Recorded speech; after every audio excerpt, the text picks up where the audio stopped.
Hello बच्चों, आज हम आपके सामने 3 बकरियों की कहानी सुनाने जा रहे हैं। एक बार नॉर्वे में एक परिवार रहता था। उनके एक बेटा था जिसका नाम था जॉनी। परिवार की बकरियों की देखभाल करना जॉनी का खास काम था। उनके पास 3 बकरियां थीं। वह रोज सुबह उन बकरियों को धोकर उनका दूध निकालता था और फिर उनको पहाड़ों की तरफ हाँक कर ले जाता था, जहाँ वे सारा दिन घास चरती रहती। शाम को वह उनको वापस घर ले आता और फिर उनका दूध निकालता था। वैसे तो वे बकरियां ठीक से ही रहती थी, पर एक दिन एक दादी के बगीचे का दरवाजा खुला था, सो उसकी तीनों बकरियां उस दादी के बगीचे में घुस गईं और उन्होंने दादी के सलगमों के सारे पत्ते खाने शुरू कर दिए। ओह, यह नहीं हो सकता, कहते हुए जॉनी ने एक डंडी उठाई और उससे उनको दादी के बगीचे से बाहर निकालना शुरू कर दिया। पर बकरियां तो वहां से बाहर निकलने का नाम ही नहीं ले रही थीं। वे तो बस चारों तरफ घूम घूम कर उसके बगीचे में लगी सलगमों की पत्तियां ही खाए जा रही थी। जब जॉनी कुछ नहीं कर सका तो वह रुक गया और थक हार कर बैठ गया। बकरियां वे पत्ते खाती रहीं और जॉनी ने वहां बैठे बैठे रोना शुरू कर दिया। तभी सड़क पर एक लोमड़ी आई। उसने जॉनी से पूछा, तुम क्यों रो रहे हो जॉनी भाई? जॉनी बोला, मैं इसलिए रो रहा हूँ क्योंकि मेरी ये बकरियां दादी के बगीचे में घुसकर उनके पत्ते खा रही हैं और मैं उनको उसके बगीचे से बाहर नहीं निकाल पा रहा हूँ। लोमड़ी बोली, अच्छा, तुम यहीं बैठो, मैं उनको बगीचे में से बाहर निकालने की कोशिश करती हूँ।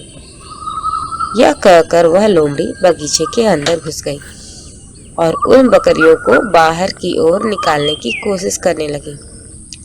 पर वे बकरियां तो बगीचे के बाहर निकल ही नहीं रही थी। वे चारों तरफ भागती रही पर बाहर नहीं निकली। आखिर लोमड़ी भी थककर बैठ गई। जब लोमड़ी बैठ गई तो बकरियों ने दादी के पौधे फिर से खाने शुरू कर दिए। इधर लोमड़ी भी जॉनी के पास बैठ गई और रोने लगी।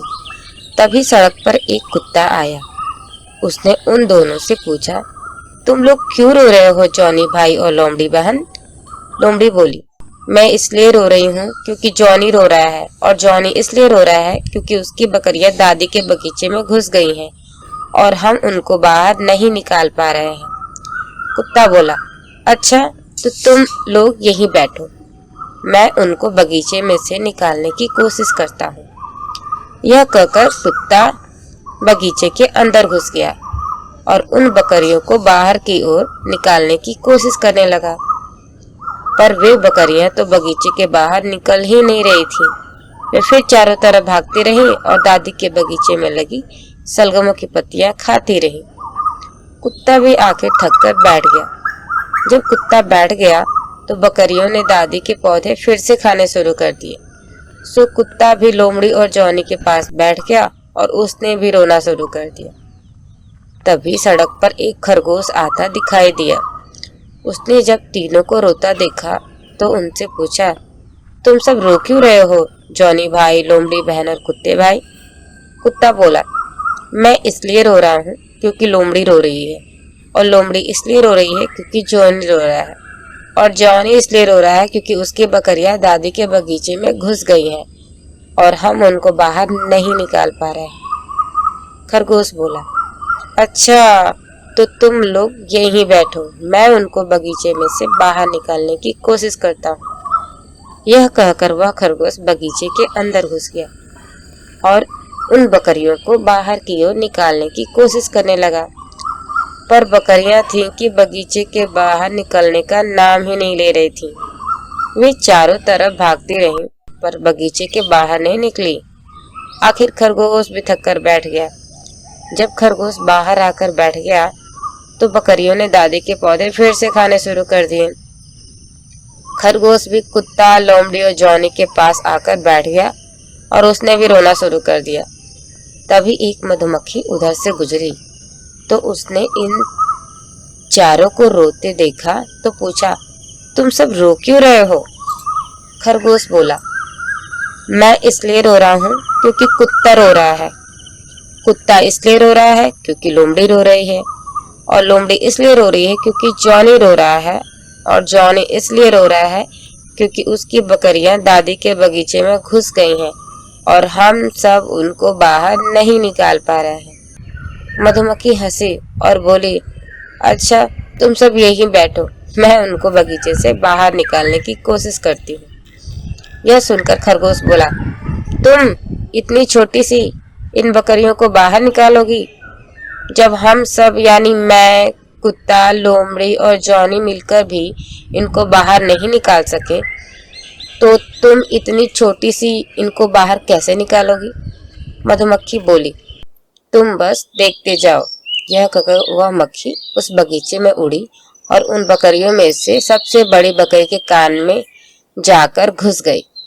उस बकरी ने अपना सिर जोर जोर से हिलाया ताकि वह उस मक्खी को अपने कान से बाहर निकाल सके। तब वह मक्खी उस बकरी के दूसरे कान में जाकर घुस गई। आखिर वह बकरी तंग होकर बगीचे के बाहर से दरवाजे की तरफ भागने लगी। वह मक्खी फिर दूसरी मक्खी के कान में घुस गई और फिर उसके दूसरे कान में घुस गई। उसको वह जब तक तंग करती रही जब तक कि वह बगीचे के दरवाजे से बाहर की ओर नहीं भाग गई। यही उसने तीसरी बकरी के साथ भी किया और इस तरह उसने तीनों बकरियों को दादी के बगीचे से बाहर निकाल दिया। जॉनी बोला, बहुत बहुत धन्यवाद तुम्हारा वो छोटी मक्खी, और वह पहाड़ों की तरफ अपनी बकरियों की देखभाल करने के लिए दौड़ गया जैसे वो रोज करता था। इस कथा से हमें यह सीख मिलती है कि कोई काम करने के लिए किसी आदमी या जानवर का साइज मायने नहीं रखता, उसकी अक्ल मायने रखती है। अक्लमंद की हमेशा जीत होती है।